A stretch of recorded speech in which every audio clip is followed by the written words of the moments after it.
शायद रात में ट्रेवल किया है, इसलिए तुम्हें अनईजी लग रहा है। नासिक पहुंचकर भी मैंने कहा था थोड़ी देर आराम कर लो, मगर तुम बालकनी में बैठी थी। अब ऐसा करो, तुम आराम करो, मैं क्लाइंट से मिलकर आता हूँ। कहते हुए जोसेफ रूम से बाहर चला गया। होटल के उस बड़े से कमरे में रोजी अकेली थी। वो अभी भी वही ड्रेसिंग टेबल के सामने बैठी थी। उसकी आंखों के नीचे काले घेरे नजर आने लगे। वो वहां से जैसे ही उठी, आईने में से एक हाथ बाहर आया और उसने रोजी का गला दबाया। वो डरते हुए पलटी। कौन है? कौन है यहाँ पर? कांच में उसे उसी भयानक औरत की शक्ल नजर आ रही थी जो उसे रास्ते में मिली थी। रोजी डरते हुए कांच से 2 कदम दूर हटी, मगर वो औरत रोजी के और करीब आ गई। कौन हो तुम? कल रात से मेरा पीछा क्यों नहीं छोड़ रही हो? चली जाओ यहाँ से, प्लीज चली जाओ। कहते हुए रोजी अपने आसपास रखे हुए सामान से उस औरत पर वार करने लगी, मगर उस पर उन वारों का कोई असर नहीं था। वो धीरे धीरे रोजी की तरफ आगे बढ़ रही थी। रोजी पलंग पर जा गिरी।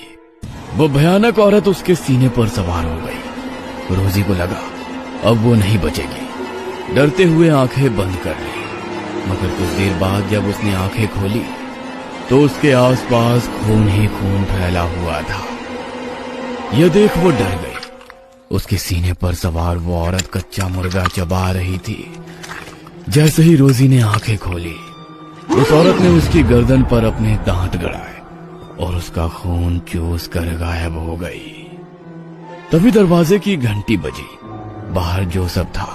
रोजी ने दरवाजा नहीं खोला तो वो रिसेप्शन से मास्टर की लेकर आया और रूम का दरवाजा खोला। रोजी रूम के एक कोने में डरी सहमी सी बैठी हुई थी। हे रोजी, क्या हुआ तुमको? और ये तुम्हारे कपड़ों पर खून कैसे? कुछ तो बोलो, क्या हुआ है तुम्हें? मुझे डर लग रहा है, कुछ तो बोलो। जोसेफ के बार बार पूछने के बावजूद रोजी कुछ भी कहने की स्थिति में नहीं थी। जोसेफ ने तुरंत रूम सर्विस को कॉल किया। सभी उसकी हालत देखकर हैरान थे। सीसीटीवी फुटेज में भी कुछ नजर नहीं आया। जोसेफ ने रोजी के कपड़े बदले और उसे अपने साथ वापस मुंबई लेकर आ गया।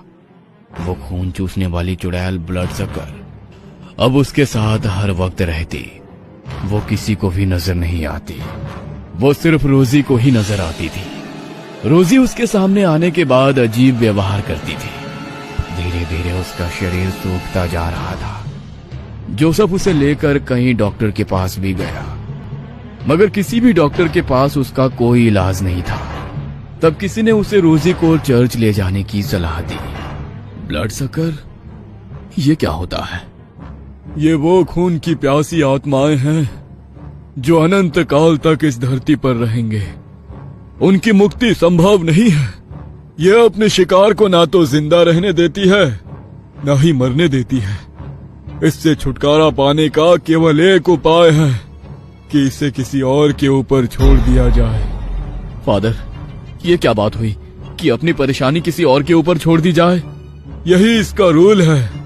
किसी ने इसके ऊपर उसे छोड़ा है। दूसरी तरफ वो टैक्सी ड्राइवर अपनी बेटी के साथ डिनर कर रहा था। मैं बहुत खुश हूँ बेटा कि अब तू पूरी तरह से ठीक हो गई, वरना उस चुड़ैल ने तो तुझे कंकाल बना दिया था। उस रात वो मेम साहब के ऊपर मैंने तेरी कहते हुए वो मुस्कुराने लगा। जोसेफ आज भी रोजी की गिरती हालत से परेशान है। ब्लड सकर उसे ना ढंग से जीने दे रही है और ना मरने। जोसेफ का ज़मीर उसे किसी और के ऊपर छोड़ने की इजाजत भी नहीं दे रहा है। उस रात अनजान व्यक्ति के साथ किया गया रात का सफर जोसेफ और रोजी की जिंदगी में हमेशा के लिए दुख की लंबी रात बनकर आ गया। कहीं आप भी तो ऐसे किसी अनजाने सफर पर नहीं है? सावधान।